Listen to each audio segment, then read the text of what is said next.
Selamat siang semuanya, selamat siang eh, Mbak, Mas yang sudah hadir, kakak-kakak semua yang sudah hadir. Selamat datang kembali di Doctoral Research Days. Ini adalah hari kedua kita melaksanakan Doctoral Research Days. Sebagaimana kemarin kita sudah melaksanakan kegiatan ini, tujuannya apa?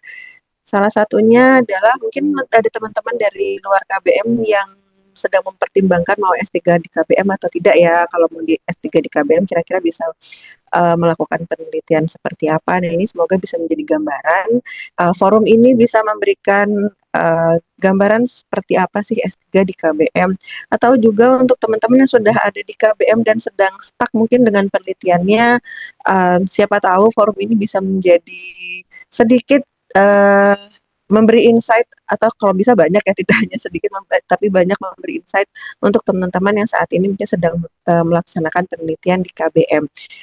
Eh, Selamat siang, saya ucapkan kepada Mas Arif Hidayat selaku pembicara hari ini, Mas Pujirianto juga pembicara hari ini, dan Mbak Siti Mahmiah sebagai moderator.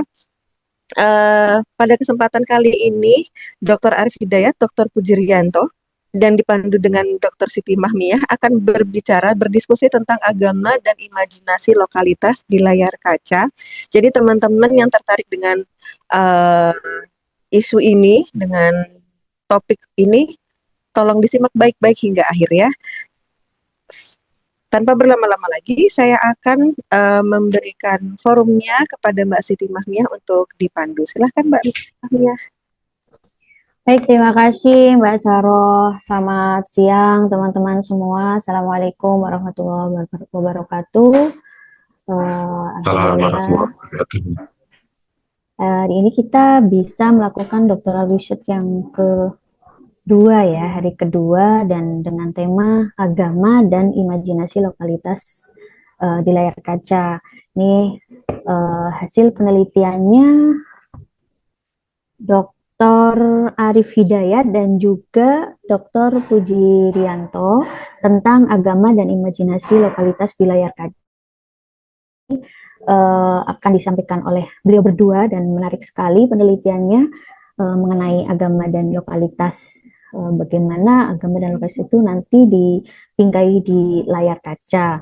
Tanpa berlama-lama lagi, silahkan mungkin kita dengarkan dulu untuk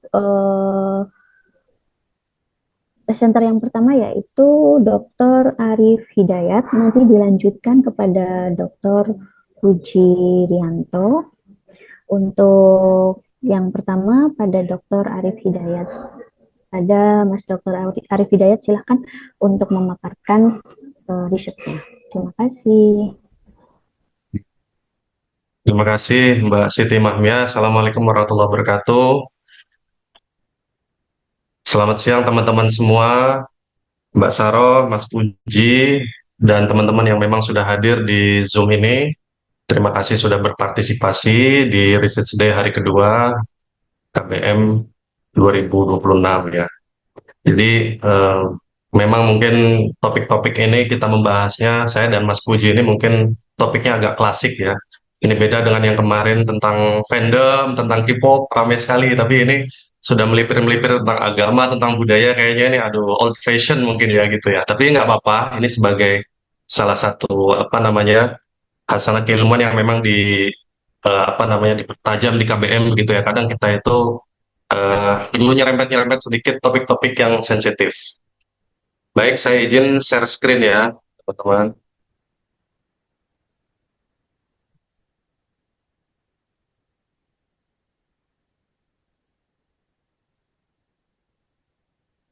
Oke, sudah terlihat?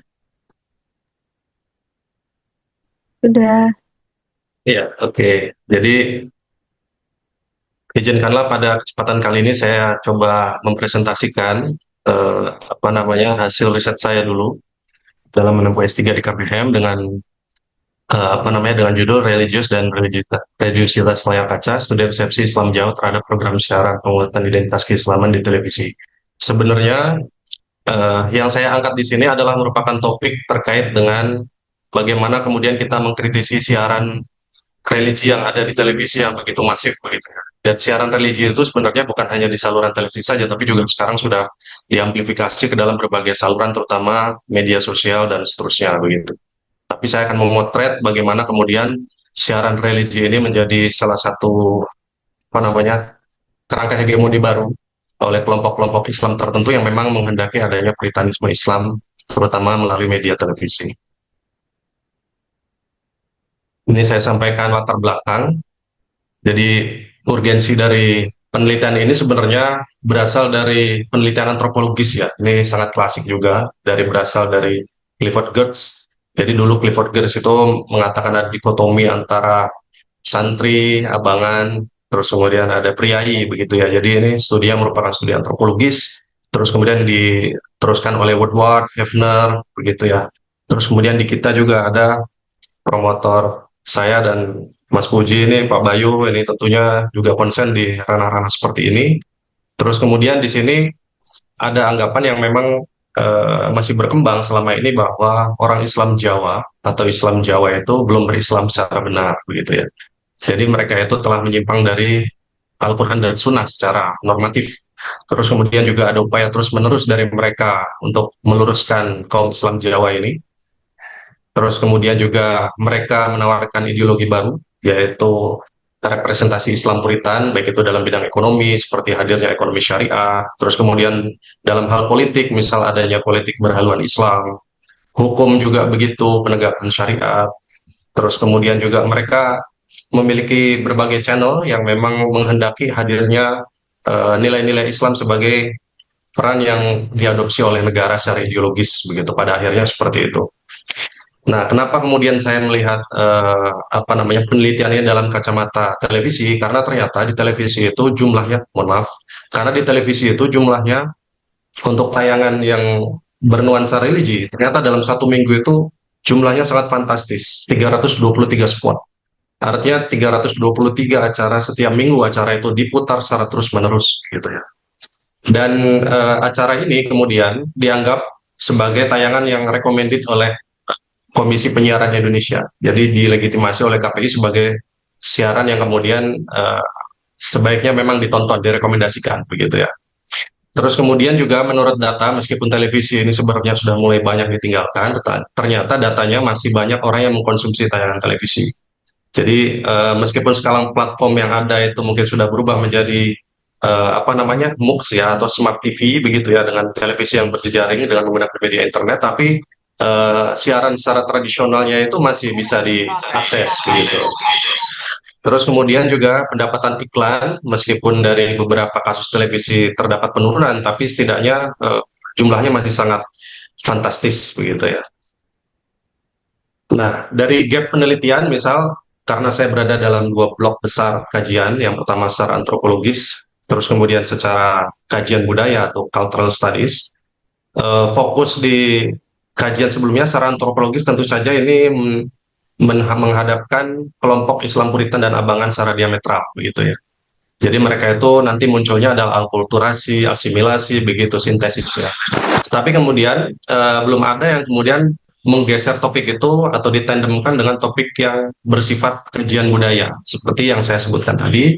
Misal saya menggunakan resepsi medianya Hall, misal. Nah, resepsi media Hall itu selama ini memang dicoba ditiru oleh Ian Eng, Lipschutz ya, Barker, termasuk juga alumni kita, Mbak Yono gitu ya, terus kemudian Fahru Roji dan seterusnya itu sebagai salah satu kajian disiplin yang lain. Nah, kalau misal kita gabungkan, gap penelitian ini adalah masih sedikit atau masih minimnya yang mengaitkan studi resepsi dengan konteks keberagaman khususnya Islam Jawa. Ini pertanyaan penelitiannya, jadi sebenarnya satu pertanyaan penelitian dari judul itu, cuman saya break menjadi tiga, karena posisi riset saya ini berdasarkan teori, jadi saya menggunakan Hall. Yang pertama adalah bagaimana proses encodingnya, terus kemudian bagaimana proses decoding Islam Jawa terhadap penguatan identitas tersebut, serta mengapa penerimaannya polisemik ya. Jadi pertanyaan ketiga ini sebenarnya merupakan pertanyaan kunci, karena biasanya persepsi yang kemudian diujikan di beberapa riset itu memiliki klaster informan yang cenderung heterogen. Misal di Ian Eng itu cenderung lebih ke kewarganegaraan yang berbeda begitu. atau etnis yang berbeda di apa namanya di Lipkats begitu ya dan seterusnya. Jadi ada pertentangan ideologis juga dari mereka memang yang umumnya sudah melakukan kegiatan riset yang terkait dengan studi resepsi. Ini dua blok kajian yang tadi saya sebutkan. Ini kerangka teorinya. Jadi saya menggunakan teori struktur komunikasi Hall ya. Jadi Hall mengatakan dalam teori encoding decoding itu sebenarnya ada beberapa infrastruktur yang terbentuk atau yang menyusun teori itu ya. Yang pertama adalah infrastruktur teknis, hubungan produksi, kerangka pengetahuan, sampai nanti ada namanya pembuatan wacana gitu. Wacana yang bermakna sebagai salah satu bentuk informasi atau misalnya ideologi yang ingin disampaikan. Terus kemudian nanti audiens akan mencerna menjadi struktur makna, sama seperti yang tadi sebenarnya begitu. Nah, di sini saya mencoba untuk membreakdown hal itu, artinya karena topiknya tentang religius dan religiusitas, jadi saya melihat itu sebagai sebuah norma dan bagaimana praktiknya gitu. Kalau dari kerangka pemikiran riset ini, tentu saja saya mencoba beberapa konsep. Yang pertama identitas Puritan, ya dalam kerangka encoding, terus kemudian ajaran Puritan, gaya dan busana, dan seterusnya nanti akan saya bahas. Terus kemudian dalam decodingnya ini mengkontraskan bagaimana kemudian kelompok Islam Jawa ini mengidentifikasi dirinya sebagai bagian dari agama Islam juga, tetapi yang berbeda begitu. Dan di sini tentu saja decoding yang seperti kita ketahui memiliki tiga posisi. Yang pertama hegemonik, negosiasi, dan oposisional. Tapi ternyata nanti kita akan melihat adanya potensi munculnya transcoding dan subject beyond sebagai potensi decoding yang keempat begitu ya. Nah, metode penelitian ini menggunakan metode resepsi dan juga di apa namanya ditandemkan dengan fenomenologi kritisnya Lisa Guinter. Jadi fenomenologis ini saya coba untuk bisa meluaskan kajiannya ya agar bisa melihat bagaimana kemudian latar belakang sosial budaya masyarakat khususnya yang menjadi subjek riset. Sedangkan Hall memang untuk mengkerangkai bagaimana kemudian ideologi tayangan itu beroperasi gitu. Nah, saya menggunakan kedua pendekatan ini karena memang fenomenologi kritis itu sangat sesuai dengan visi dan misinya KBM ya. Jadi visi dan misi KBM itu adalah kita itu bersifat kritis dan kalau bisa menjadi agensi begitu bagi subjek yang tindas. Nah, saya melihat kelompok Islam Jawa ini merupakan salah satu subjek yang disebutkan tadi. Nah, informannya ini berasal dari daerah Hukirsari, Mogiri, Bantul ya, sebanyak 15 orang. Terus kemudian dari media televisi 3 orang, 1 orang budayawan Jawa, dan 1 orang dari KPI di Yogyakarta. Terus kemudian pemilihan informan ini dilakukan secara acak, penggalian data dilakukan secara wawancara dan observasi, dan kemudian kita menganalisis data sampai dengan interpretasi. Temuan penelitian yang pertama perkembangan tayangan televisi ya yang khususnya yang Islami begitu. Jadi saya men-tracking itu sampai dengan periode 1960-an. Jadi pas pertama kali Indonesia merdeka pada saat itu memang belum ada banyak siaran yang bersifat agama ya karena masih terbatas. Waktu itu hanya satu siaran dalam sehari itu kalau tidak salah pukul 5 pagi sampai dengan pukul 5.30, jadi setengah jam saja setiap hari begitu ya. Terus kemudian eh, berkembang menjadi lebih banyak karena memang ada swastanisasi frekuensi. Mungkin nanti Mas Puji yang juga akan menyinggung mengenai bagaimana kemudian frekuensi televisi berkembang sejak 1980-an karena memang waktu itu terdapat undang-undang penanaman modal asing ya. Jadi asing itu boleh juga masuk atau sektor swasta boleh masuk ke dalam jaringan broadcasting televisi. Terus kemudian juga ada akomodasi dua kekuatan besar yaitu kapital dan Islamis. Jadi selama ini ideologi Islam itu kayaknya lebih permisif ya terhadap ideologi kapitalis. Jadi mereka terlihat sangat berkelindan. Kemudian kebutuhan legitimasi kelompok Islam. Jadi pada saat itu memang terjadi gonjang-ganjing politik karena kelompok Islam dimarginalkan begitu atau masih direpresi oleh Orde Baru. Terus kemudian pada tahun 90-an itu gerakan transnasional Islam. Jadi pada saat itu memang banyak sekali scholar-scholar dari Indonesia itu kemudian menempuh pendidikan di Timur Tengah. Jadi mereka kemudian datang terus kemudian di sini membangun gerakan-gerakan tertentu. Terus kemudian juga penguatan kelompok Islam secara politik ya. Jadi kebebasan politik non asas tunggal. Kalau dulu memang mungkin teman-teman pernah ingat dulu itu hanya terdapat dua partai politik ya dan satu golongan karya. Jadi partai politik Islam itu kemudian disatukan menjadi satu kantong yang namanya Partai Persatuan Pembangunan itu ya. Bahkan namanya pun tidak mencirikan Islam, tapi kemudian kelompok-kelompok ini membangun gerakan-gerakan bawah tanah yang kemudian juga muncul pada akhirnya pada saat periode politik berikutnya, yaitu pada saat reformasi. Nah, selain itu juga memang Islam ini dikenal sebagai market produk barang dan jasa ya. Jadi kita sudah mengetahui bahwa salah satu komunitas populasi Islam terbesar adalah di Indonesia. Jadi seolah-olah populasi itu atau komunitas itu bisa dianggap sebagai salah satu market produk barang dan jasa, sehingga berbagai produk dan jasa kemudian diciptakan dan di branding seolah-olah memiliki kesan kesan yang Islami begitu atau yang terislamkan begitu. Dan terdapat juga eksistensi di seluruh saluran media ya.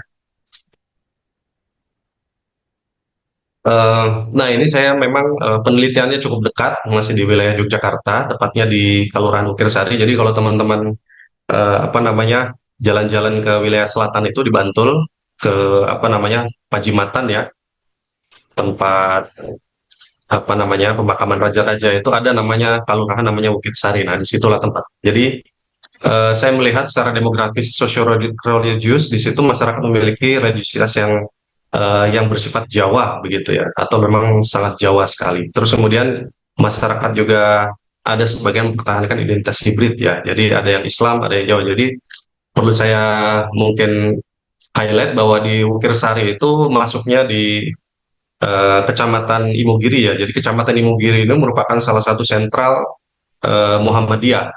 Sedangkan di Wukirsari sendiri bisa disebut sebagai sentral NU. Jadi wilayah di Imogiri itu yang termasuk dalam kantong-kantong NU itu salah satunya hanya di Wukirsari begitu. Jadi hampir wilayah seluruhnya yang ada di situ di Kecamatan Imogiri itu bercorak Muhammad. Terus kemudian secara akses media dan ekonomi karena memang di sana sudah bisa terakses semua, jadi di sana juga sudah masuk ya tayangan-tayangan itu. Oh ya teman-teman, jadi sebelum memang saya menggunakan apa namanya riset menggunakan resepsi ini, studi resepsi, saya tentunya juga mempertanyakan kepada informan atau subjek penelitian saya apakah mereka mengkonsumsi tayangan tersebut begitu ya. Jadi tayangan-tayangan itu yang saya masukkan adalah tayangan-tayangan yang bersifat Islami ya, tayangan Islami entah itu ceramah, entah itu apa namanya peribadatan, entah itu apa namanya ritual-ritual dan seterusnya begitu. Nah, kalau mereka sudah mengatakan saya mengkonsumsi, nah jenisnya nanti baru akan di breakdown.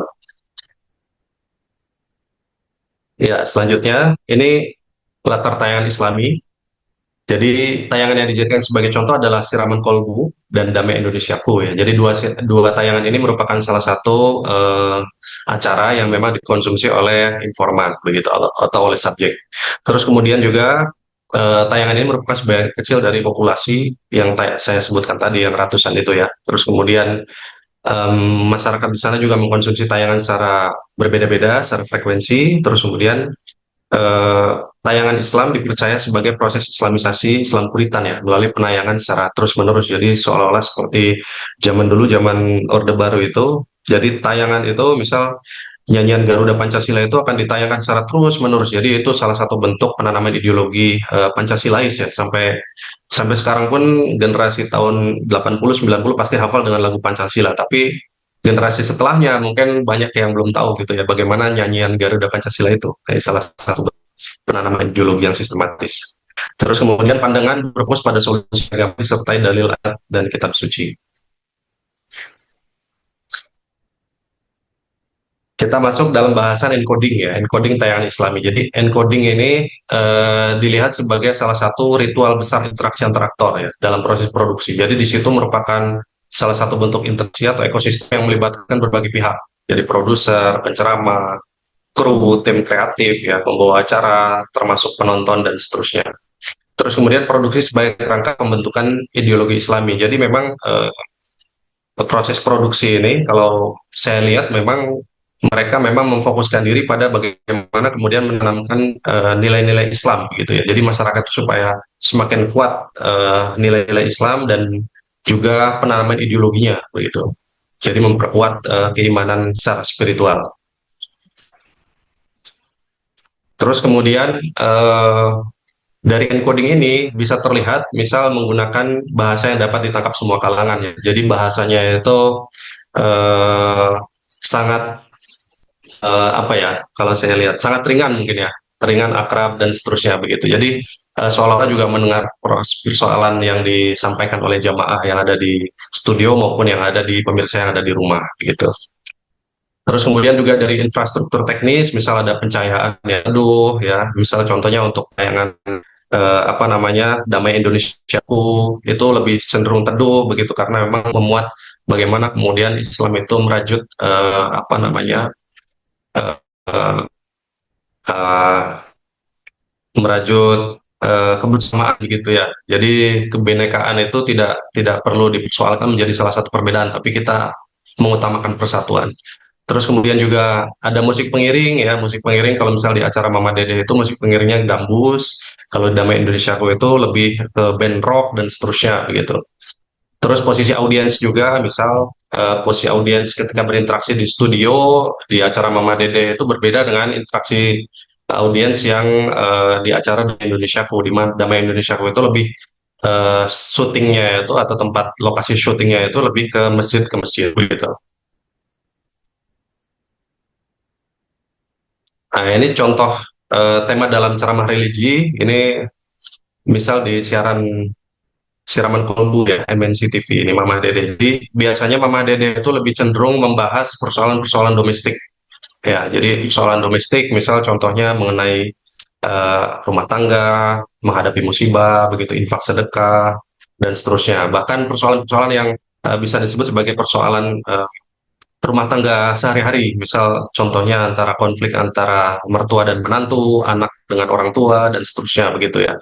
Atau misal persoalan lain, misal urusan suami menikah siri, terus kemudian apa namanya istri kabur dan seterusnya begitu. Jadi ini persoalan-persoalan domestik yang memang dibahas setiap hari sebagai salah satu tema utama. Sedangkan kalau tema dari Damai Indonesiaku ini lebih cenderung apa ya lebih variatif ya, tapi mereka kecenderungannya lebih ke arah politik begitu. Jadi banyak sekali di sini misal yang disinggung adalah bagaimana memilih pemimpin begitu ya, bagaimana hukumnya memilih pemimpin perempuan, terus kemudian bagaimana kita menggalakkan ekonomi syariah, terus kemudian bagaimana pandangan Islam terhadap seni, karena salah satu pandangan juga bahwa musik itu dalam Islam itu dianggap sebagai sesuatu yang haram begitu ya. Terus kemudian juga ini juga memang didorong tayangan ini berdasarkan pada saat itu munculnya aktivitas terorisme ya. Jadi waktu itu mungkin teman-teman pernah membaca atau melihat dari tayangan berita banyaknya misal kasus terorisme bom Bali begitu ya tahun 2002, terus kemudian Nurdin M Top dan seterusnya itu yang kemudian menjadi topik yang menghiasi layar kaca kita. Nah, ini masuk di analisis encoding. Jadi apapun yang dilakukan dalam proses encoding dari tiga skema itu ya, infrastruktur teknis, hubungan relasi produksi, dan kerangka pengetahuan itu semuanya mengarah pada pengendalian perilaku agama sebagai struktur sosial raksasa yang ingin mengatur segalanya. Jadi memang kita tahu Islam itu sebagai sebuah agama juga sebagai pedoman hidup ya, sehingga orang melihat bahwa kalau misal kita sudah masuk ke dalam agama Islam, maka jadikanlah Islam sebagai norma untuk mengatur kehidupan kita sehari-hari. Jadi itu merupakan salah satu bentuk pengaplikasian ideologi ya, ideologis yang bersifat struktur sosial itu, yang bisa kemudian kita bisa melihatnya dalam kehidupan sehari-hari. Terus kemudian juga infrastruktur misal dengan citra multikultural ya, atau penamaan seperti Damai Indonesia itu sebenarnya merupakan posisi untuk menundukkan audiens. Jadi bahasa-bahasa yang soft, tagline-tagline yang kemudian bisa menyebarkan kedamaian itu seperti Islam yang disebutkan sebagai agama yang cinta damai, tetapi apa namanya sebagian orang juga yang mengaku Islam melakukan kerusakan dan seterusnya itu kemudian di branding sehingga Islam itu bisa keluar dari citra-citra yang buruk itu. Terus kemudian juga beroperasinya ideologi Islamis yang menyentral ke Arab ya. Jadi misal seperti busana, terus kemudian bahasa itu kalau misal teman-teman amati itu memang eh, nilai-nilainya itu berkiblat ke apa namanya ke Arab begitu ya. Seperti kita mendatangkan di Damai Indonesia itu lebih banyak ustadz atau syekh misalnya atau habib itu yang datang menjadi narasumber. Jadi itu merupakan salah satu bentuk role model begitu ya ketika di shoot oleh kamera secara full begitu maka terlihat apa namanya pembicaranya atau narasumber atau penceramahnya itu merupakan seorang habaib. Terus kemudian juga pemusatan ideologi Arif, Islam melalui tayangan ya. maaf, ini waktunya nanti 20 menit ya. Ini kayaknya sudah Oh ya, lebih. sudah lebih ya. Mungkin Oh ini baru setengahnya tapi ya. nggak apa-apa, diselesaikan agak lebih singkat mungkin. Oke oke. Ya lanjut. Decoding, ini decoding tayangan Islami ini, jadi kita melihat bagaimana kemudian tayangan ini dicerna oleh kelompok Islam Jawa ya. Seperti yang teman-teman saksikan mungkin di gambar ini, ada di sana itu, di ukir sana itu ada yang dipercaya sebagai batu yang dilemparkan oleh Sultan Agung dari Mekah, begitu ya. Kalau misal untuk masa sekarang mungkin teman-teman tidak akan percaya, tapi ketika ilmu itu mungkin pada zamannya ya, pada abad ke-16 mungkin mungkin hal itu masih masih bisa masuk akal gitu, masih bisa dicerna gitu. Jadi praktik konsumsi tayangan religi di televisi ini tidak membuat mereka itu berubah secara sikap ya. Jadi mereka masih melestarikan tradisi eh, kejawen mereka begitu dengan misal melakukan kenduri, melakukan apa namanya sedekah, begitu bersih dusun dan seterusnya. Yang salah satunya adalah memberikan sesajen dalam tanda kutip ya. Dan itu dianggap sebagai salah satu hal yang menyalahi aturan Islam dalam dalam arti syirik begitu ya. Terus kemudian juga di sini bisa melihat adanya sesuatu yang kontras ya antara kiai lokal misal versus ustazah atau ustadz televisi begitu ya. Dari yang tampilan sederhana kiai lokal itu versus yang mewah yang di televisi. Terus kemudian yang sosiologi simbolis dan imitatif begitu ya. Terus kemudian juga teman-teman bisa melihat bahwa kalau misalnya di tracking yaitu salah satu narasumber di acara itu ya Mama Dede itu sudah haji 33 kali bayangkan ya. Untuk sekali haji saja kalau kita secara reguler itu menunggunya sampai 20-30 tahun, tapi beliau ini haji sudah 33 kali. Dan hajinya pun haji haji ONH plus ya, furoda. Jadi eh, teman-teman bisa bayangkan berapa mahalnya untuk haji itu begitu ya. Sampai miliaran begitu. Terus kemudian juga praktik keagamaan Islam Jawa ini tetap mereka sebenarnya ya masih melaksanakan sholat, zakat, puasa, haji dan seterusnya. Tetapi memang ada praktek ritual tertentu yang memang berbeda dengan Islam Puritan pada umumnya. Nah, seperti ini tampilan masjid ya yang ada di sana. Ini masjid dibangun pada abad ke-17 yang ada di sana itu. Nah, ini decodingnya. Jadi decoding itu memang mereka Islam Jawa ini meresepsi tayangan itu ya dalam batas pengetahuan. Jadi memperlakukan tayangan juga sebatas rekreasi begitu. Jadi tidak dimasukkan ke dalam salah satu bentuk panduan dalam mereka apa namanya beribadah begitu ya. Terus kemudian juga mereka melestarikan tradisi budaya Abangan melalui aneka ritual yang tadi saya sebutkan. Dan mereka juga mempertahankan diri dari kekuasaan Islam Puritan melalui aneka Islamisasi. Nah ini mereka mungkin langsung saja ini ada ini. Jadi Islam Jawa sebagai agen polismik aktif. Jadi disinilah kemudian kontribusi teoretiknya di sini ya. Jadi kalau misalnya kita melihat dari posisi decoding itu kan memang ada tiga ya, hegemonik, negosiasional, dan oposisional. Tapi kemudian ada potensi subjek keempat yaitu subjek beyond. Jadi menciptakan makna baru. Nah misal contohnya seperti ini. Dalam hegemonik itu, misal contoh ungkapannya adalah ziarah itu syirik, saya stop. Nah, itu yang hegemonik. Berarti memang dia akan menerima seluruh pesan media yang ada di situ ya. Jadi memang dalam kerangka ceramah itu memang ziarah kubur misal begitu ya bagi sebagian orang itu dianggap sebagai salah satu yang syirik. Yang muncul adalah misal ziarah para wali ya, di mana orang-orang biasanya datang ke makam-makam wali itu, ziarah wali itu meminta sesuatu. Nah, itu dianggap sebagai salah satu dianggap perbuatan yang menyalahi aturan begitu yang disebut syirik tadi. Terus kemudian kalau dalam hal negosiasi misal itu mereka bisa menerima sebagian, bisa menolak sebagian. Itu misal contohnya misal kenduri bisa asal tidak berlebihan. Artinya di sini dia menerima bahwa memang sedekah itu sedekah laut, sedekah panen dan seterusnya itu bisa dilakukan tapi tidak berlebihan gitu. Jadi dia sedikit mengakomodasi apa yang kemudian menjadi nilai-nilai Islam Puritan tadi. Sedangkan yang menolak tentu saja ini kelompok Islam Jawa yang militan begitu, mereka itu akan mengatakan bahwa Ustadz itu tidak paham budaya kita. Jadi yang di TV itu tidak paham apa yang kita alami di sini. Misal contoh dari latar belakang sosial saja ya.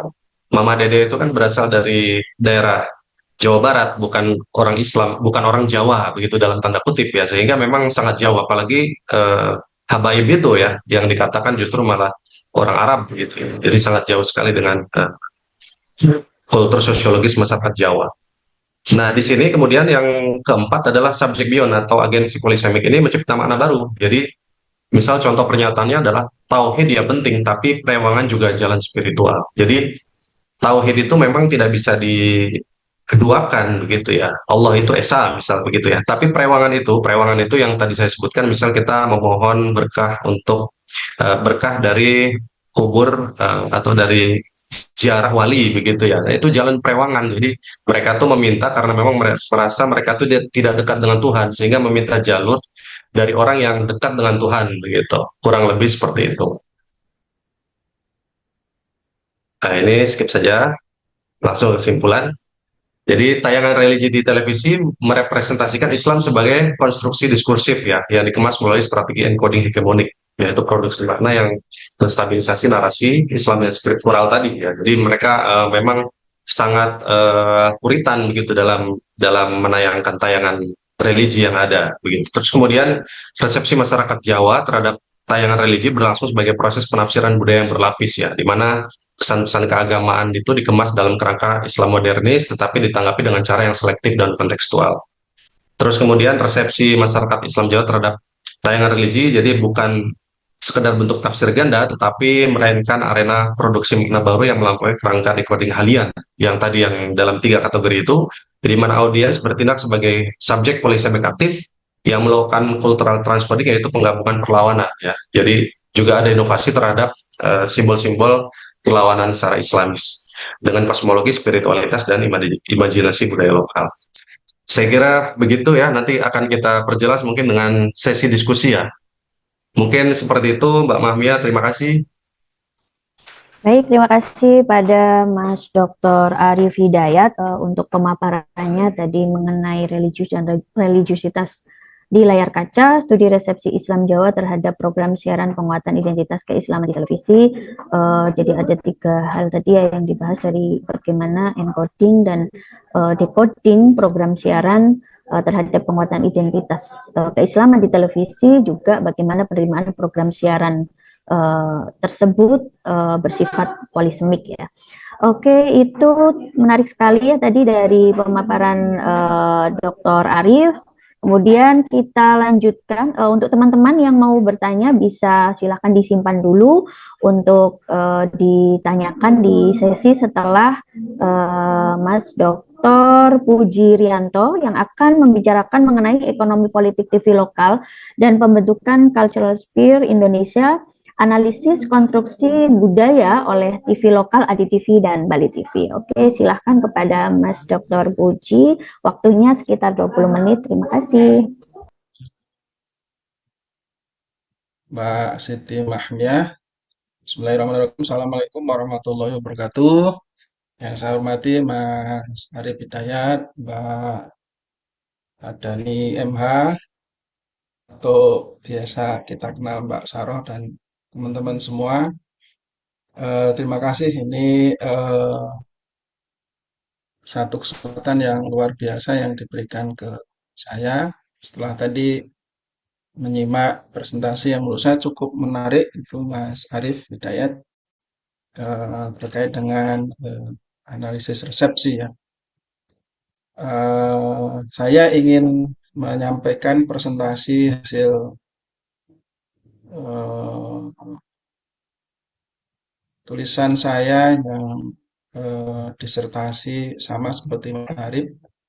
Tapi kayaknya kita ini memang generasi old ya Mas Arif ya. Yang lain ngomongin digital media, kita masih old media. Iya, Mas Puji, ya.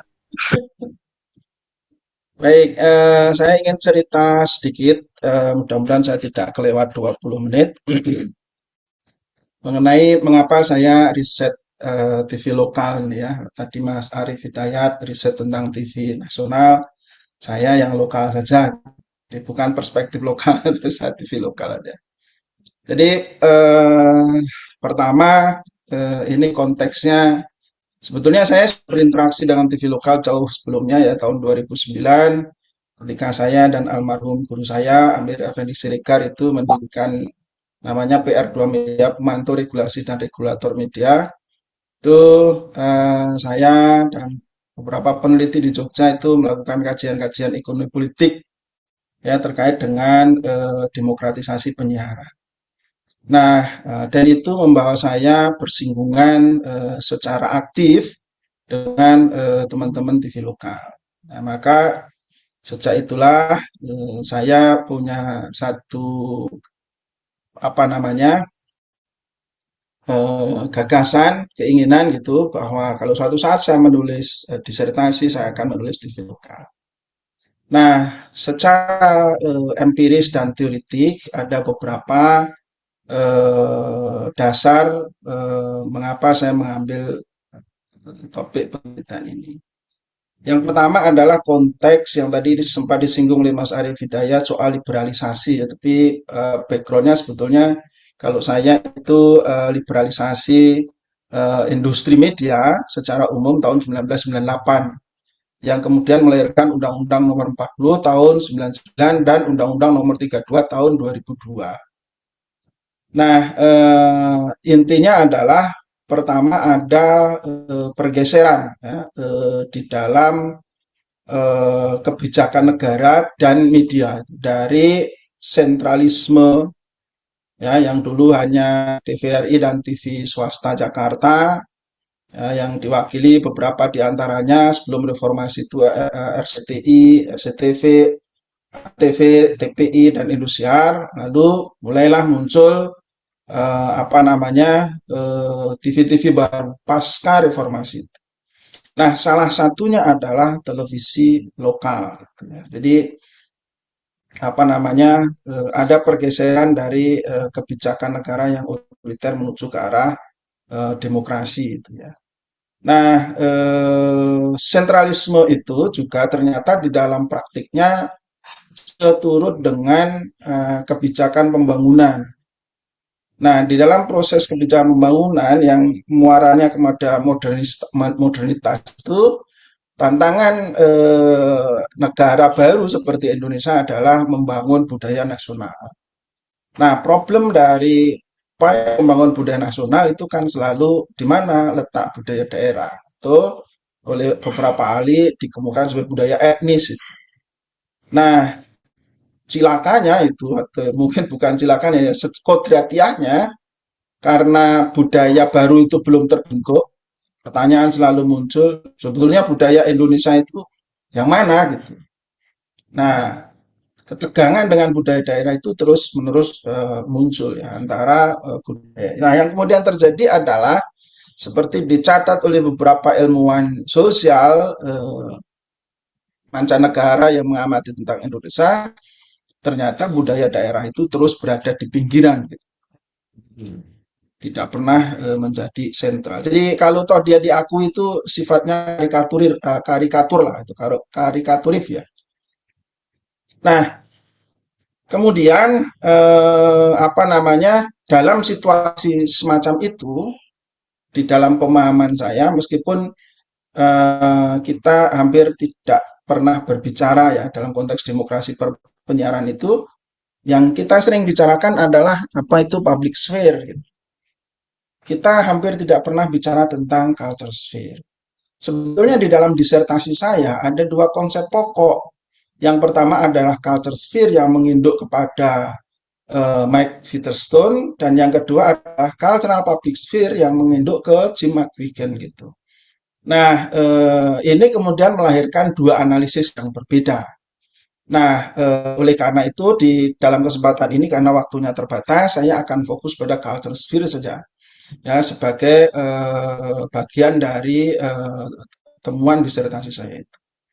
Nah, apa yang saya bayangkan sebetulnya di dalam latar belakang ini bahwa perubahan paradigma penyelenggaraan penyiaran dari sentralistik ke desentralistik, baik dalam konteks televisi dan media, terutama televisi, dan juga otonomi daerah, itu kemudian kalau kita lacak, hampir muatan ideologis atau niatan dari para pendiri TV lokal itu selalu ada dua faktor.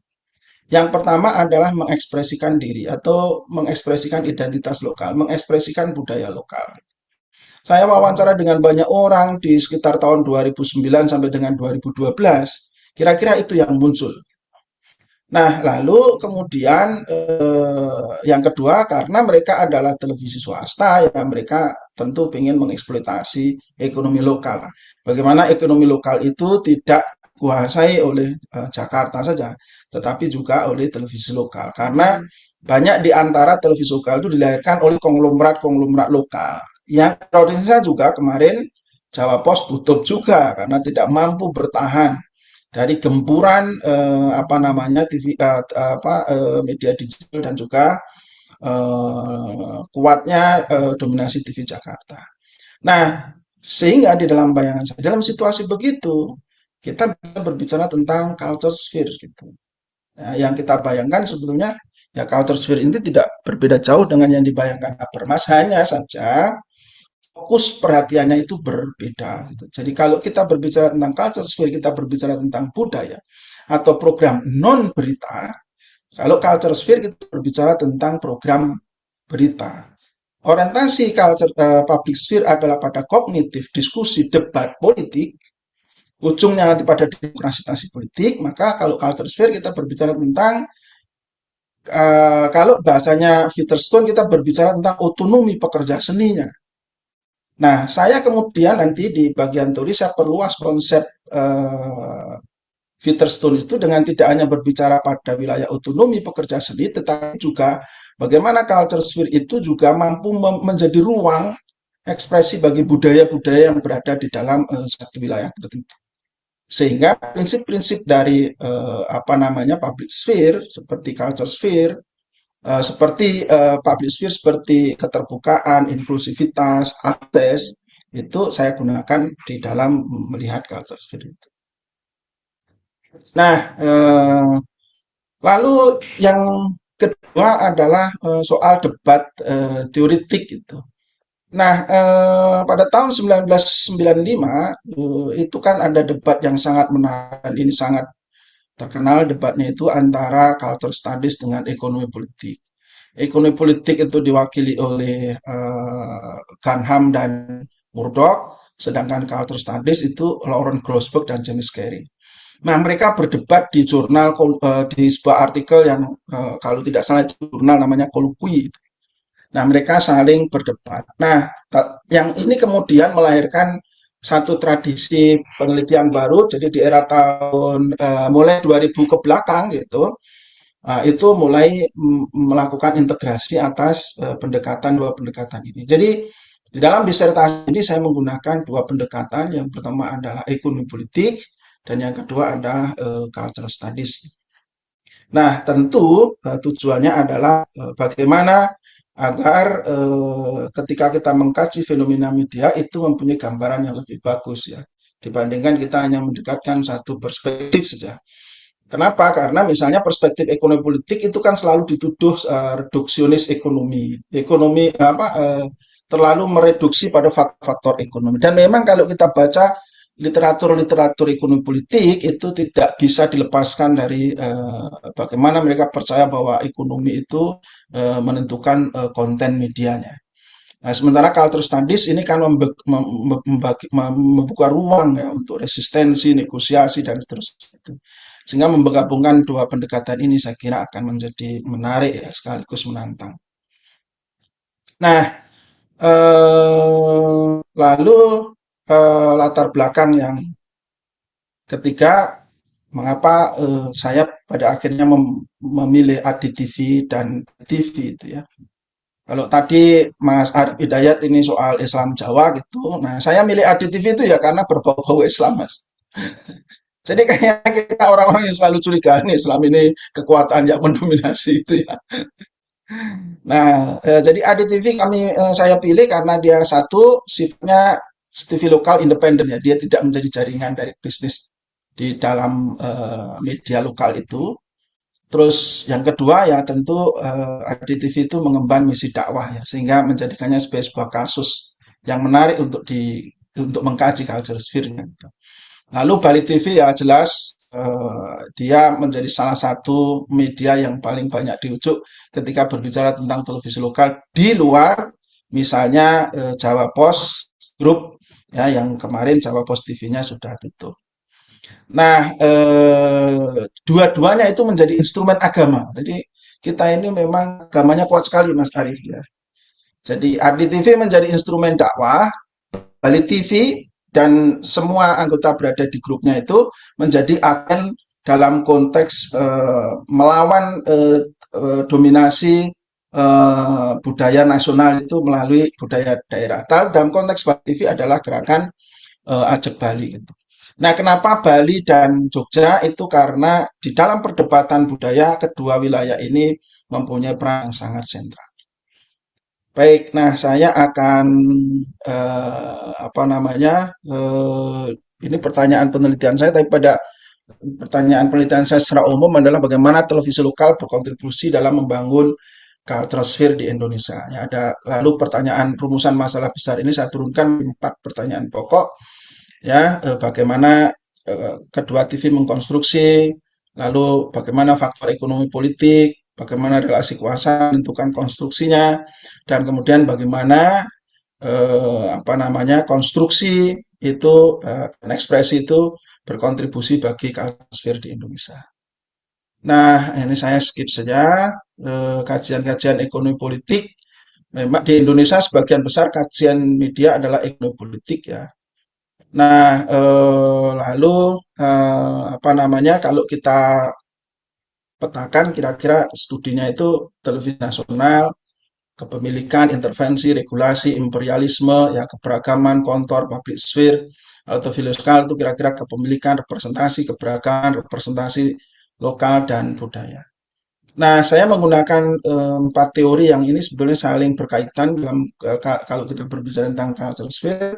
Yang pertama adalah ekonomi politik karena yang saya lihat atau yang kita lihat adalah produk televisi itu sebagai industri ya atau simbol gitu ya, simbol-simbol budaya. Yang kegunaannya itu tergantung pada bagaimana kita mentafsirkan itu. Nah, lalu culture sphere saya menggunakan Mike Featherstone dan Habermas, jadi saya kombinasi. Lalu lokalitas saya menggunakan terutama menggunakan Arjuna Abdurrahim. Nah, ini kerangka pemikirannya ya. Jadi culture sphere itu kira-kira dipengaruhi oleh dua. Yang kanan ini adalah nalar cultural studies, yang kiri adalah nalar ekonomi politik gitu ya. Nah, nanti di dalam konteks analisisnya ya yang cultural studies itu pada konstruksi budaya televisi lokal terhadap budayanya yang akan dilihat apakah konstruksinya esensialis atau non esensialis. Sedangkan yang ekonomi politik saya menggunakan Nicholas Granham itu akan melihat dua hal pokok ya, satu struktur pasar dan regulasi. Nah, lalu metodenya saya menggunakan studi kasus saja ya, instrumental. Jadi saya menggunakan kedua televisi itu untuk memahami fenomena culture sphere secara lebih luas. Nah, lalu hasilnya bagaimana? Nah, ini kalau kita lihat ekspresi budayanya di kedua TV, budaya Jawa yang di ADTV itu budayanya dipahami sebagai budaya Jawa yang berpusat pada Keraton Jogja dan Surakarta. Lalu ekspresi budaya itu muncul ya dalam beragam format, tetapi umumnya dalam bentuk seni dan pertunjukan. Ya, karena ini di bayangan yang lebih enak ditonton lah kira-kira gitu. Nah, ekspresi budaya di Bali TV itu berpusat pada budaya Bali sebagai kesatuan budaya dan agama Indo. Jadi menariknya kalau di ADTV dipisahkan tuh antara Islam dakwah dengan budayanya. Tapi kalau di Bali budaya itu disatukan ya, antara budaya dan agamanya. Ya karena budaya Hindu ya budaya Bali ya Hindu ya budaya Bali gitu ya. Sehingga dia tidak. Nah ekspresi budaya Bali itu apa namanya formatnya jauh lebih beragam dibandingkan misalnya dengan ADTV dan dia dilekatkan pada apa yang disebut oleh pengelola TV itu sebagai gerakan Ajak Bali. Nah, ini beberapa contoh ya, misalnya di ADTV itu ada program acara Wedang Ronde. Ini yang paling pertama disebutkan ketika jadi saya menggunakan nalar induktif ya. Jadi saya tanya, karena budaya ini kan definisinya luas sekali. Semua program televisi sebetulnya kita sebut sebagai budaya gitu ya. Nah, kalau saya menggunakan pendekatan itu tidak akan membantu saya untuk menganalisis secara lebih tajam gitu. Sehingga saya bertanya kepada pengelola, lalu saya komparasi dengan definisi budaya, terutama saya merujuk pada Bikupat gitu. Dan satunya adalah aduh lupa, John Story dalam konteks budaya populer. Nah, jadi ini misalnya Wedang Ronde. Lalu yang kedua adalah tampilan Jembleng Manasuka. Jadi agama itu direpresentasikan terutama dalam atribut bahasa, ya setting, studio, lalu pakaian gitu. Nah, ini begitu. Nah, ini yang Bali itu jauh lebih beragam. Dia Taksu Bali ini adalah liputan sebetulnya seniman-seniman yang dianggap oleh Abali TV mempunyai kontribusi yang signifikan di dalam proses pengayaan budaya Bali. Nah, yang kedua Dharma Wacana itu ini semacam kultum kalau kalau di Jawa ya. Dan ternyata ini juga sama dengan khotbah-khotbah tadi, Mas. Ini penontonnya banyak ini. Ya, apalagi kalau dandelnya itu terkenal gitu ya dan bagus dalam mengartikulasikan dakwahnya itu ini bagus respon penontonnya. Lalu ada kuis Pakis Bali, ini sebetulnya bentuk dari adopsi program acara TV nasional ya, tetapi diisi dengan konten lokal. Gitu misalnya daerah apa peninggalan pura ini di daerah ini namanya apa gitu misalnya. Jadi dia diisi dalam konten lokal ya. Kalau dalam bahasa apa namanya culture studies yang mereka melakukan negosiasi gitu ya. Formatnya dipakai, tetapi isinya dinegosiasikan sesuai dengan lokal Bali. Nah, lalu bagaimana faktor ekonomi politik itu menentukan? Itu yang pertama adalah struktur pasarnya. Pertama bahwa pasar televisi lokal di lokal sendiri itu sangat kompetitif. Mereka bersaing dengan TV-TV lokal. Ya, di Bali itu ada 3 TV lokal, di Jogja itu sekarang tinggal 2 TV lokal kalau tidak salah ya. ADTV tutup pada tanggal 31 Mei 2024 gitu ya. Untungnya saya sudah selesai risetnya. Jadi ketika tutup ya aman lah gitu kira-kira. Nah, lalu sumber daya ekonomi di tingkat lokal itu sangat terbatas gitu. Jadi lokal itu tidak bisa menghidupi sebetulnya dengan jumlah media yang banyak itu. Dan silakannya kalau saya tanya ke KPID mereka nggak punya sebetulnya. Dengan sumber daya ekonomi yang dimiliki lokal itu mampu nggak menghidupi TV lokal dan media lokal yang ada. Nah, sehingga sebagian besar sumber daya itu dari pemerintah. Nah, ini diperparah oleh pasar televisi yang sifatnya oligopolistik gitu. Jadi karena jumlah penonton itu ukuran utama untuk beriklan, TV lokal nggak pernah mampu bersaing dengan TV Jakarta. Nah, ini yang dirasakan. Nah, kalau TV Bali masih agak mending, dia masih bisa mendatangkan iklan nasional ya, misalnya Indomie. Tapi TV lokal ADTV itu sulit sekali gitu ya. Apalagi dia menjadi TV lokal yang sifatnya independen. Ya, sekali lagi karena ya jangkauan itu kan penting bagi kita. Nah, lalu bagaimana soal agen? Yang saya teliti adalah televisi swasta. Otomatis motif mencari keuntungan itu penting. Nah, hanya saja perbedaannya kalau di TV itu, kalau di Bali TV itu dia ngomongin ajak Balinya dulu. Untuk menjaga budaya Bali, apa programnya? Lalu setelah itu program ini dijual dengan pengemasan yang bagus, dengan proposal yang bagus untuk dicarikan fannya. Beberapa di antaranya dari pemerintah lokal. Kalau di ADTV, pertimbangan pokoknya adalah satu biaya produksinya, dan yang kedua keberadaan iklan sponsornya. Nah, ini nanti yang pada akhirnya berimplikasi pada bagaimana bangunan culture sphere televisi itu dan bagaimana kontribusinya. Nah, lalu bagaimana dengan relasi kuasa? Nah, di ADTV ya satu kuasa ekonomi yang sangat menentukan. Jadi kenapa misalnya Wedang Ronde itu episodenya sampai puluhan? Ya karena ada sponsor ajak dari pemerintah daerah. Kenapa misalnya mau copat syafaat itu sebagai program budaya itu lama? Ya karena tidak perlu biaya yang besar untuk memproduksi itu. Nah, yang kedua adalah kuasa budaya. Jadi kalau kuasa budaya itu, nah ini Mas Arief, nilai-nilai Islam ikut menentukan ya gerak program budayanya. Itu di TV nggak nyariin dangdut, yo mosok TV yang mengemban misi dakwah Islam mau nyiarin dangdut itu kan yang nggak pantas gitu ya. Nah, terus kalau di Bali TV kuasa budaya itu semua program itu harus mengemban misi Ajak Bali. Jadi ini yang paling menentukan. Setelah itu baru faktor ekonominya. Ya, dia jual gitu dengan faktor ekonominya. Nah, makanya kemudian Bali TV, terutama Satria Narada sebagai pemilik Bali TV-nya itu oleh beberapa penulis disebut sebagai intelektual organik yang mempertahankan budaya Bali. Nah, bagaimana lalu kontribusinya? Yang pertama adalah televisi menjadi medium penting, ya, televisi lokal dalam konteks ini menjadi medium penting untuk mengekspresikan budaya dan identitas lokal. Itu kita tidak bisa akui, tidak bisa tolak itu. Yang itu tidak bisa dikerjakan oleh TV televisi Jakarta. Ya, jadi lokal itu menyediakan lokal gitu. Nah, meskipun demikian, televisi lokal itu belum mampu menampilkan culture sphere yang inklusif itu. Ya, karena di ADTV ada batasan ekonomi, ada batasan nilai-nilai Islam. Kalau di Bali, yang Islam ya nggak bisa masuk karena dia bagian dari Ajak Bali gitu ya. Nah, sehingga culture sphere itu akhirnya diisi oleh komunitas-komunitas budaya yang terbatas. Nah, itu kalau kita gambarkan kira-kira seperti ini. Faktor-faktor yang membentuk culture sphere itu. Jadi masih sangat terbatas. Nah, kesimpulannya bahwa televisi lokal telah menampilkan diri menjadi ruang ekspresi budaya melalui program siaran budaya mereka. Lalu televisi lokal juga menyediakan juga berperan di dalam membangun lokalitas itu.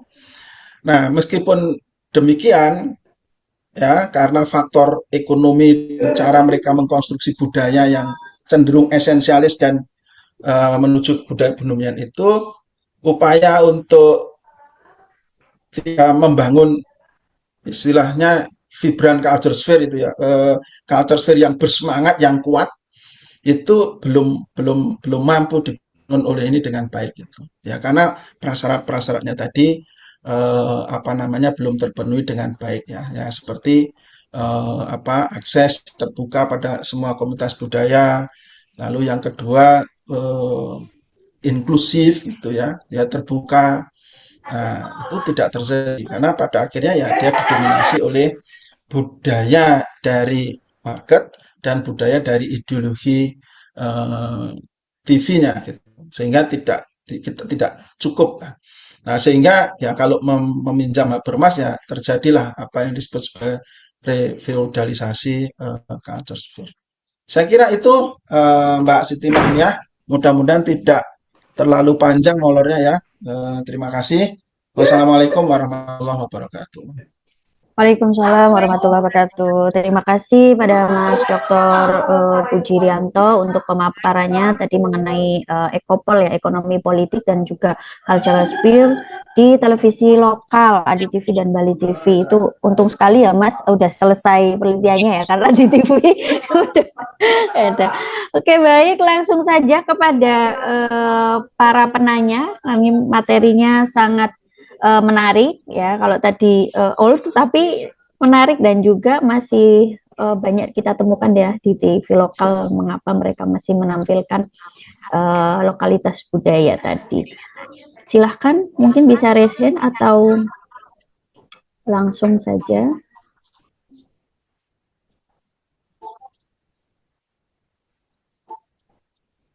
Ada penanya. Teman-teman,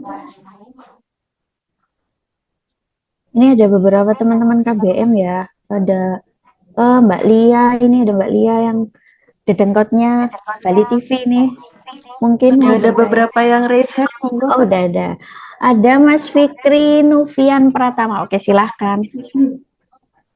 Baik, terima kasih sebelumnya untuk Pak Arif Hidayat dan Pak Puji atas presentasinya.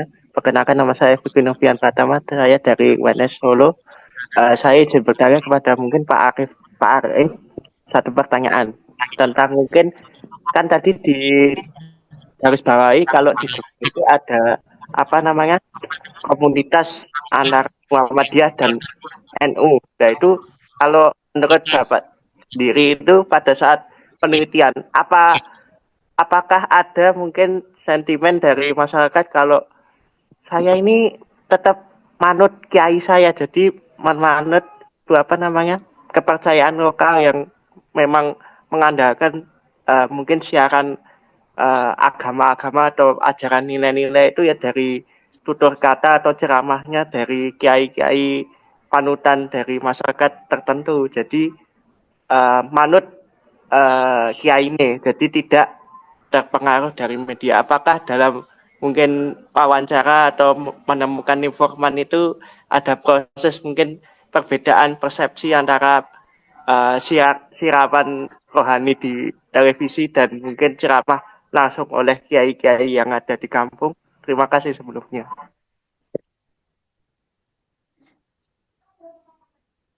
Baik, terima kasih pada Mas Fikri.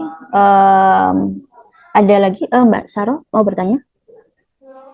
Pasien, ada lagi mungkin? Isi bertanya, saya penasaran sama penelitiannya kedua penelitian, jadi dua-duanya ada pertanyaan. Ke Mas Arif, saya penasaran tentang hasil tadi yang poliseminya pemaknaan dari masyarakat atas puritanisme Islam yang muncul di televisi itu.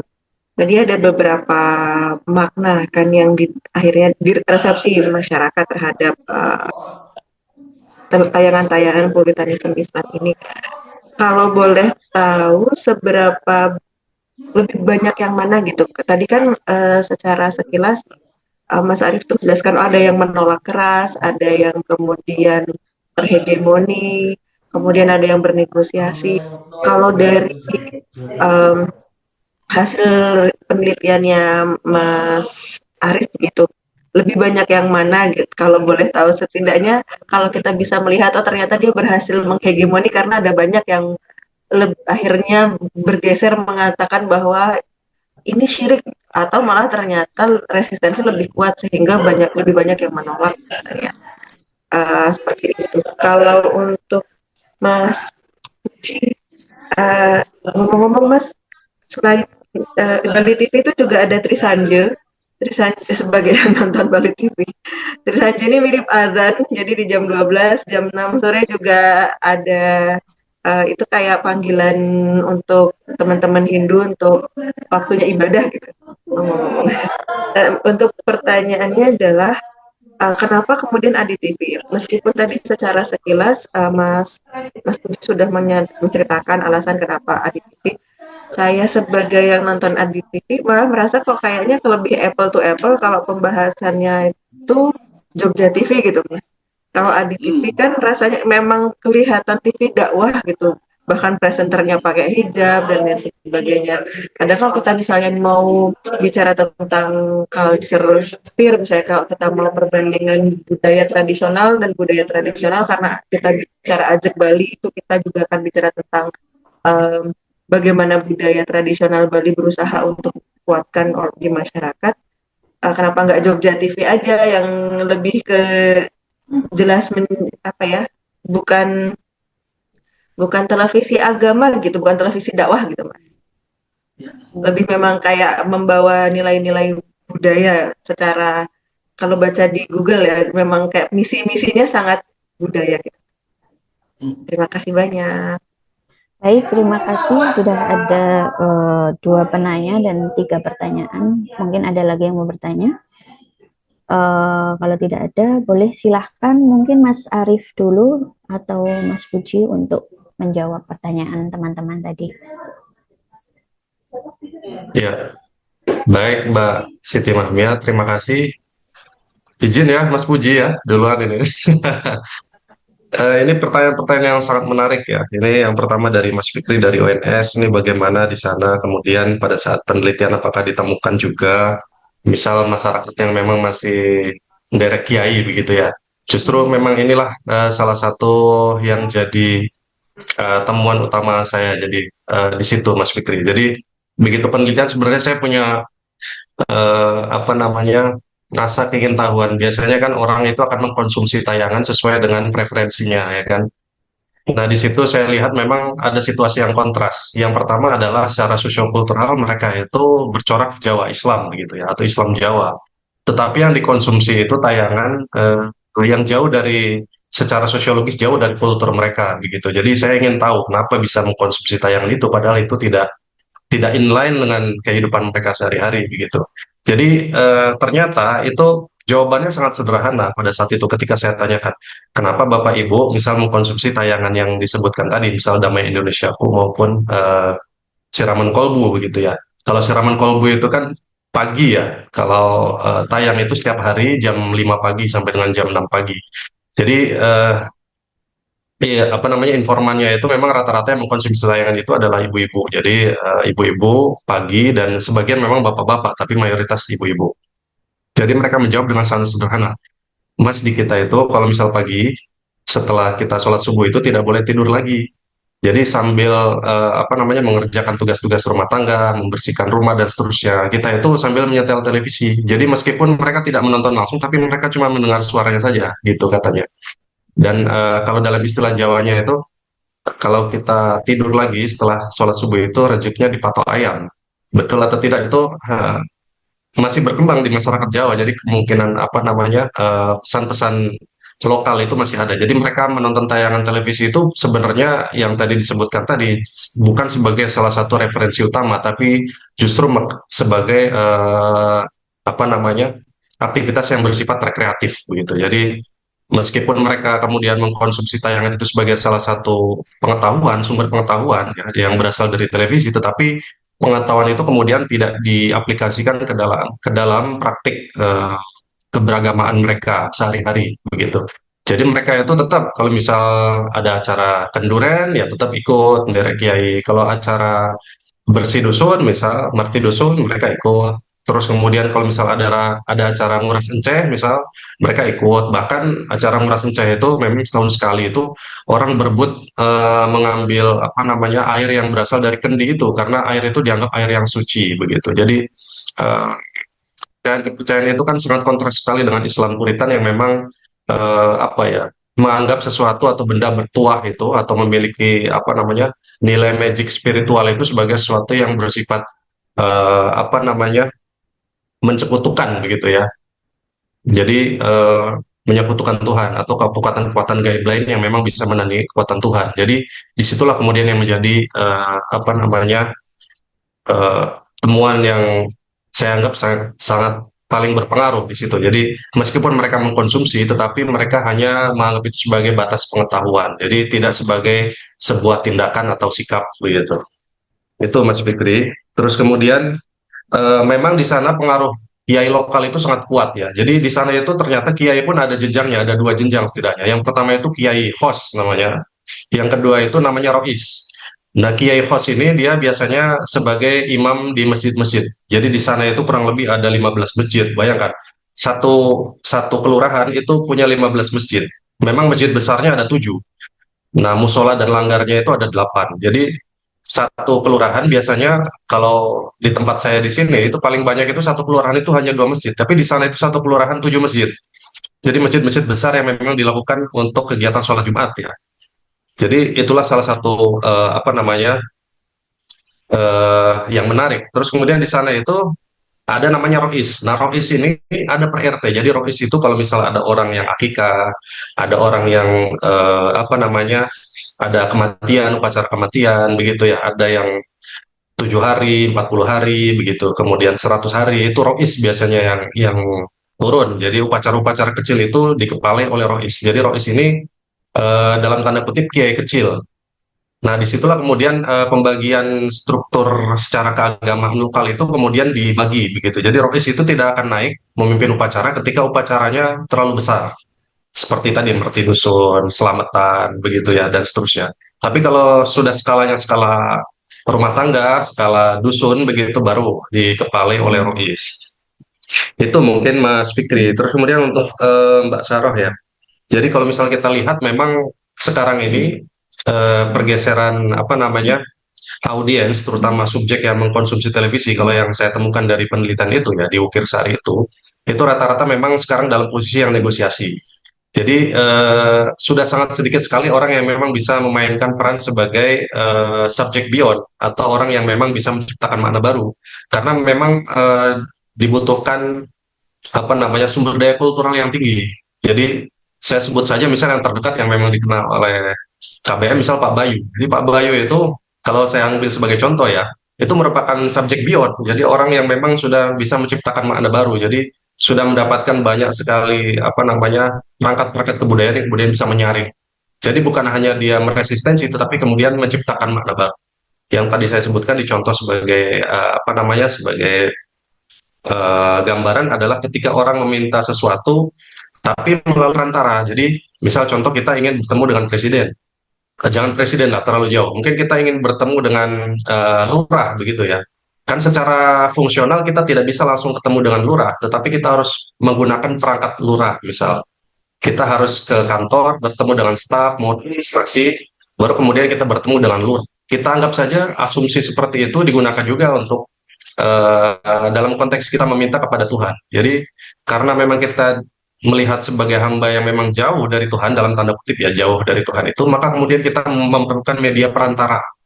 Nah seperti itu. Jadi media perantara itu yang kemudian disalahpahami oleh kelompok-kelompok Islam lain yang mengatakan bahwa kelompok abangan ini sudah menyimpang kok minta sembah apa namanya minta-minta ke kuburan, berdoa di kuburan, minta barokahnya, minta ini dan seterusnya begitu. Jadi praktik-praktik itu dianggap sebagai salah satu penyimpangan. Padahal bukan. Jadi mereka itu hanya meminta perantara.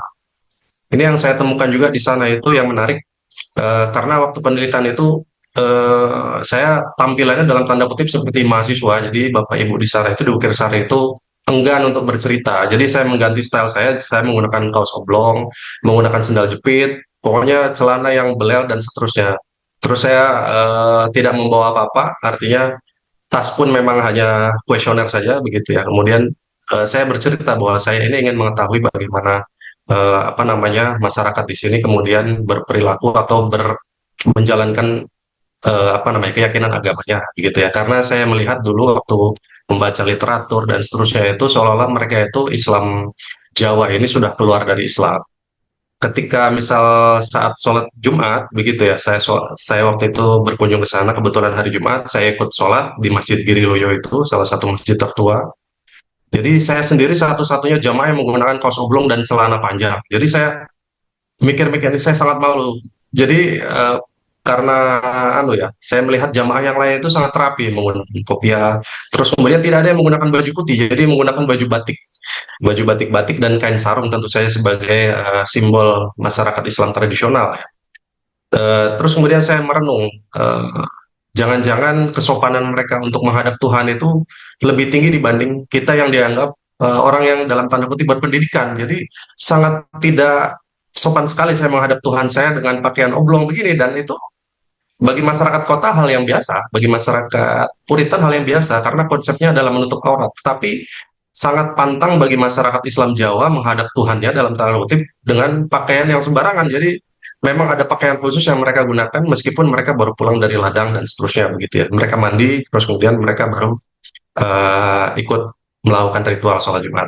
Dan itu kadang menjadi tamparan yang bagi saya memalukan bagi saya karena dianggapnya apa ya saya ini orang yang memang dalam tanda kutip berpendidikan, well educated, tapi ternyata ketika berhubungan dengan spiritualitas ketuhanan ternyata saya sangat jauh sekali dibandingkan dengan mereka yang dalam tanda kutip sangat sederhana begitu. Saya kira begitu Mbak Mia dan Mas Fikri ya. Mudah-mudahan tidak puas ini. Oke, baik tadi sudah terjawab ya dari pertanyaan Mas Fikri dan juga Mbak Syarah. Langsung kepada Mas Puji untuk menjawab pertanyaan Mbak Syarah tadi. Silahkan. Ya, baik. Terima kasih Mbak Siti. Maaf ya, ya Mbak Saroh, itu sebetulnya memang ada beberapa alternatif pilihan ya. Satu karena dulu sebetulnya kan diskusi kita itu dengan promotor sebetulnya menghendaki pilihannya itu pada lokal Jogja saja itu, sehingga Jogja TV itu menjadi pilihan yang sangat baik sebagai case studies untuk melihat culture sphere itu ya. Tapi diskusi dengan promotor itu menghendaki diskusinya tidak dalam konteks nasional, lokal gitu, tetapi bagaimana ini ditarik di level nasional. Itu yang pertama. Nah, tapi memang sebetulnya kan kenapa saya menggunakan studi kasus instrumental ini ya meskipun tidak punya pretensi untuk mewakili, tetapi saya mencoba memahami objek penelitian itu sebagai satu entitas entitas yang berbeda sehingga keunikan itu bisa saya tangkap dengan baik. Nah, kalau kita bicara tentang Jogja TV ini bagian dari Bali TV. Sebelumnya saya sudah penelitian. Jadi sebelum menulis disertasi ini, saya melakukan namanya pra penelitian dengan beberapa televisi lokal ya, sebelum di PR2 Media. Lalu ketika tahun 2022 itu saya melakukan penelitian di Semarang, itu Cakra TV atau Semarang TV, dan juga TV-ku ya, yang punya kampus. Nah, dengan perspektif waktu itu negosiasi. Nah, di dalam jaringan Bali TV, TV-TV ini memang kalau toh mereka rugi itu masih memungkinkan di-tag oleh induknya. Ya, misalnya Semarang TV itu waktu kita wawancara dengan direkturnya, bisnis TV lokal kan memang bisnis rugi, Mas.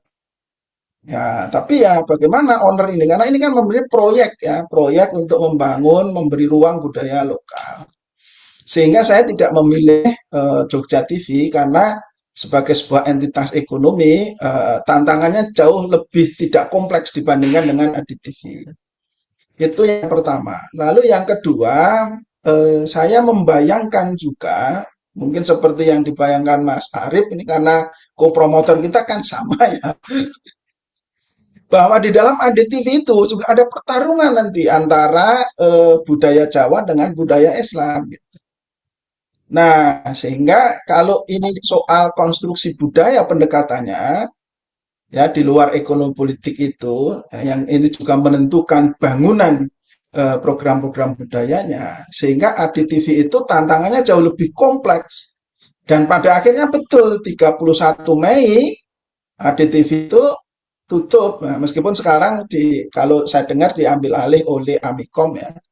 Tapi nextnya kita belum tahu seperti apa itu apa namanya ADTV itu.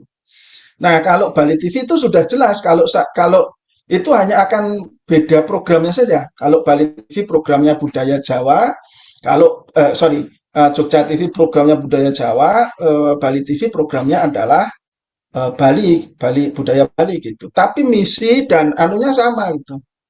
Ya, karena semua TV lokal yang berada di dalam jaringan Bali TV itu dia mengemban misi yang sama.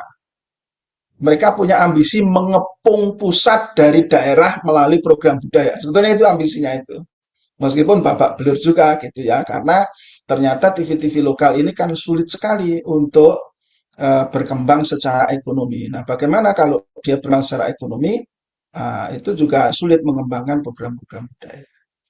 Nah, itu Mbak Syarah kira-kira kenapa pada akhirnya saya memutuskan Bali TV gitu. Sebetulnya dulu ada juga Rio TV. Rio TV ini kan pertama kali didirikan. TV lokal yang pertama kali didirikan dari Rio TV itu berada di bawah jaringan Jawa Pos gitu. Dan survive itu sampai sekarang. Sementara Jawa Posnya sendiri malah justru sudah tutup. Ya, jadi itu kira-kira argumen saya. Terima kasih. Baik, tadi jawaban dari Mas Puji dan Mas Arif. Mungkin ada feedback dari Mbak Saroh atau Mas Fikri, atau pertanyaan dari teman-teman lain, silakan, mumpung masih ada waktunya, atau merespon tadi, silakan.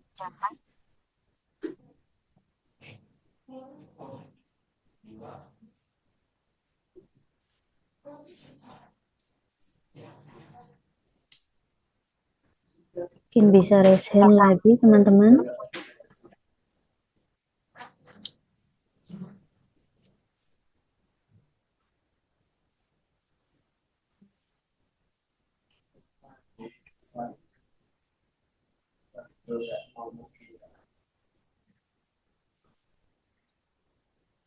Mas Fikri mungkin tadi ada respon kembali.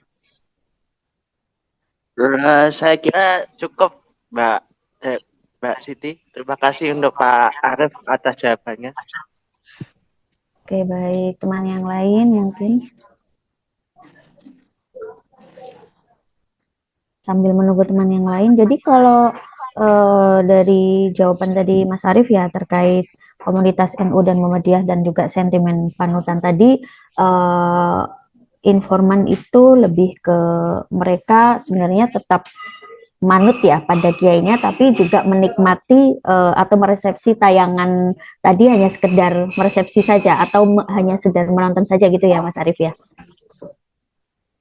Ya, betul, Mbak, betul. Jadi itu yang sebenarnya menarik ya. Itu perbedaan riset ini dengan misal yang saya sebut Ian Eng itu memang terus kemudian Murley itu misal nationwide, terus kemudian itu yang tayangan yang Ian Eng itu. Jadi mereka lebih ke simbolisme ideologis ya. Jadi mereka itu memang imigran-imigran yang kemudian tinggal di Eropa, terus kemudian mengkonsumsi tayangan yang memang hadir di televisi. Pada saat itu kan memang televisi menjadi satu-satunya informasi.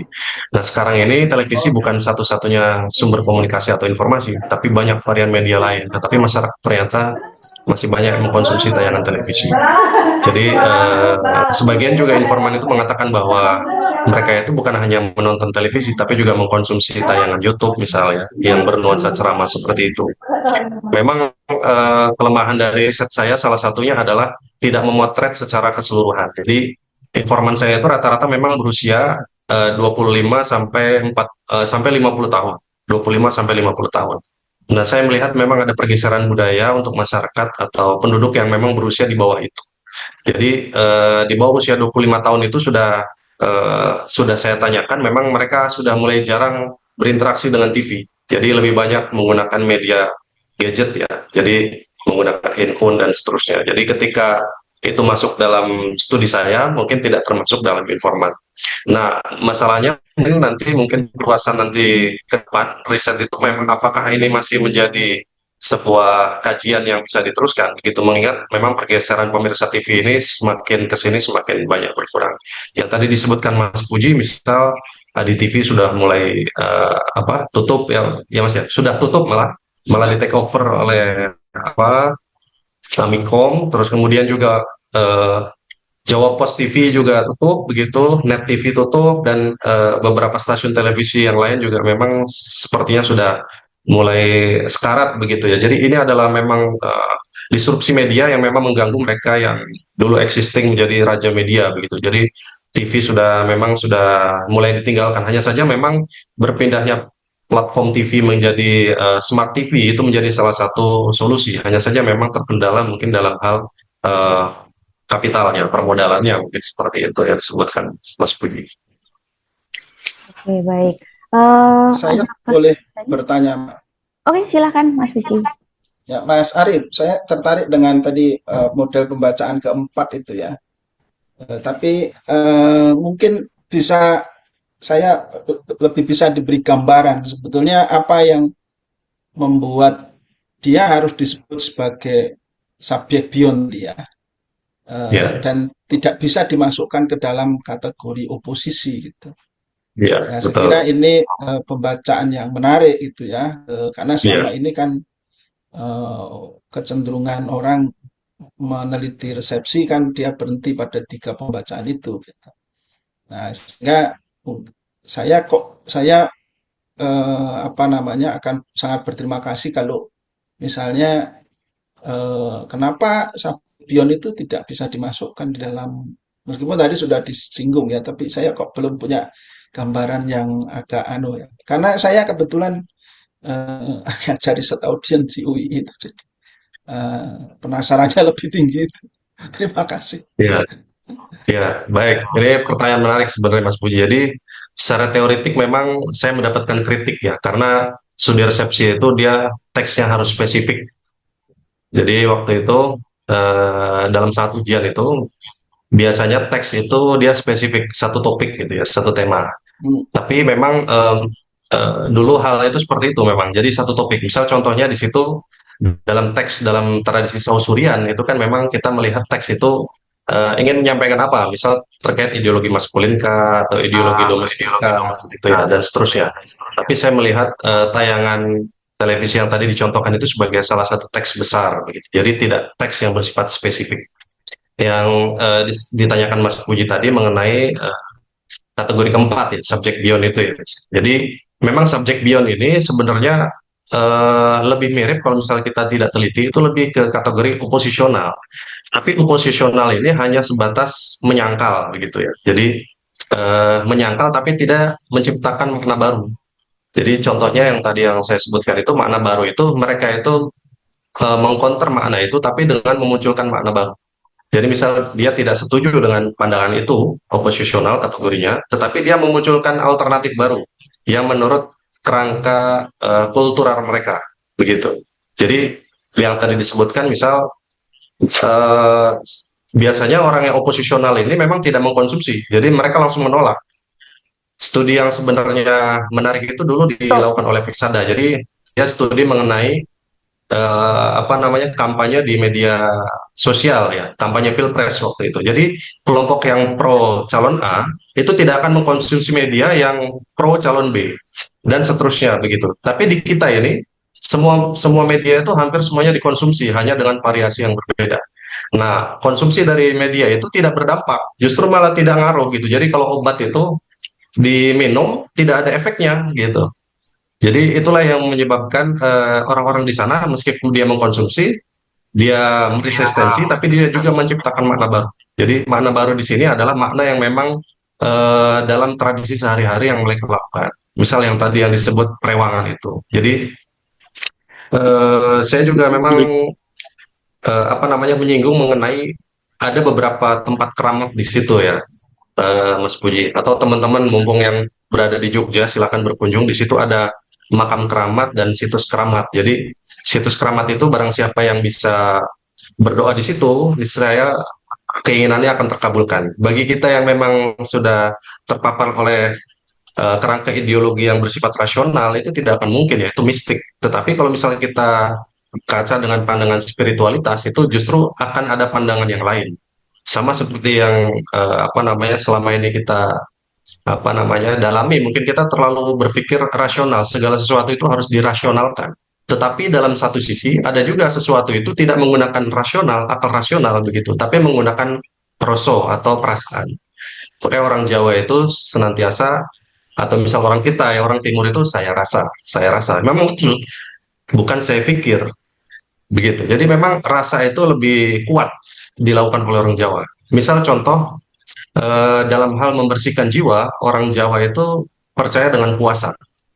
Nah, ini saya buka sedikit jadi perbincangan dengan mereka. Bapak percaya dengan hal yang gaib, baik gitu ya. Dengan bau rekso itu, saya bilang saya percaya kalau di Islam ada jin begitu. Bapak sudah pernah ketemu, pengen ketemu begitu. Wah, saya bilang kalau ketemu saya kayaknya nggak berminat, soalnya apa ya, hal itu bagi saya itu sesuatu yang mistik begitu ya. Tetapi caranya sangat sederhana. Jadi Bapak coba puasa kurang lebih 3 hari puasa mutih dengan niat tertentu begitu dia sampaikan begitu. Nanti Bapak akan ketemu dengan sosok yang namanya Mbau Rekso itu.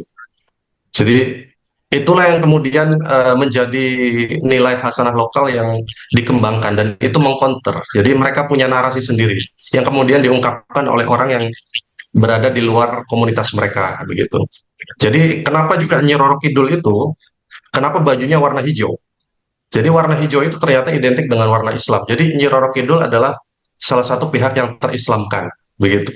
Jadi kalau warna merah itu kan melambangkan apa namanya kesuksesan, keberhasilan, terus kemudian juga apa namanya kebahagiaan bagi orang Tionghoa. Jadi warna merah.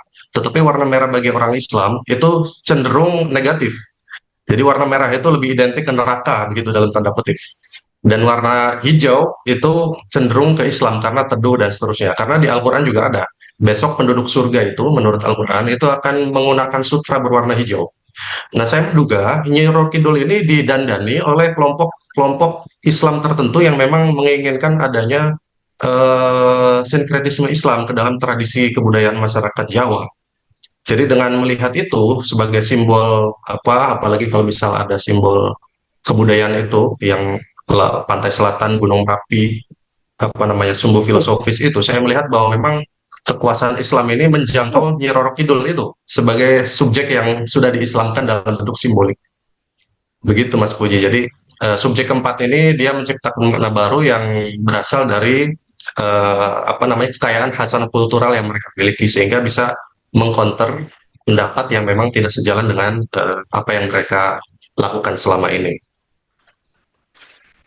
Baik, terima kasih pada Mas Arief dan juga pada Mas Puji tadi menarik sekali ya diskusinya dan kebetulan ini waktunya sudah sampai pada jam 14.30 sehingga kita perlu akhiri meskipun tadi sepertinya masih ada pertanyaan yang masih ingin diungkapkan ya.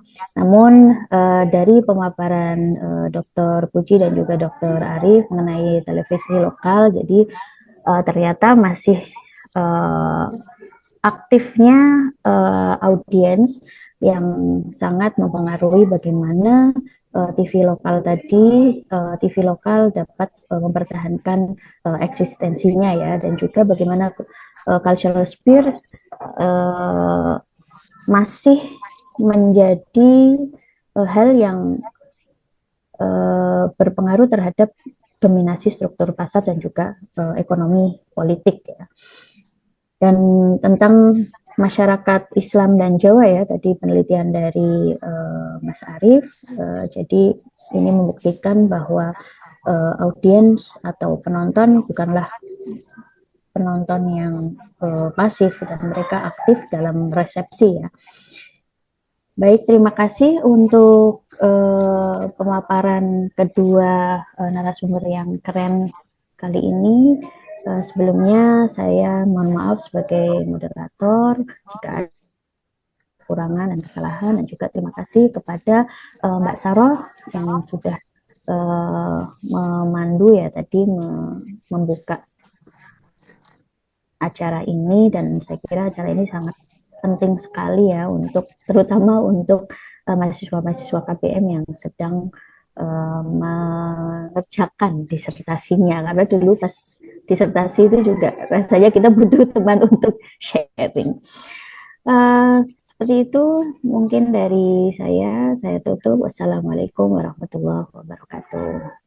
Waalaikumsalam warahmatullahi wabarakatuh. Terima Assalamualaikum kasih warahmatullahi banyak wabarakatuh. pada Dr. Siti Mamia, kemudian Dr. Arief Hidayat dan Dr. Puji Rianto. Kalau di KBM kebiasaan langsung Mas Mbak ya, jadi kalau saya Mas Mbak kan, mohon maaf kalau apa namanya jarang memanggil dosen maupun kolega-kolega dengan dokter dan sebagainya gitu. Terlalu ini ya, egalitar ini KBM ini. Dia sudah digunakan. Baik, demikian karena kita sudah mau menutup acara kali ini. Sebelum kita tutup, mari kita buka dulu kameranya karena kita akan foto bersama dulu secara virtual. 1, 2, 3.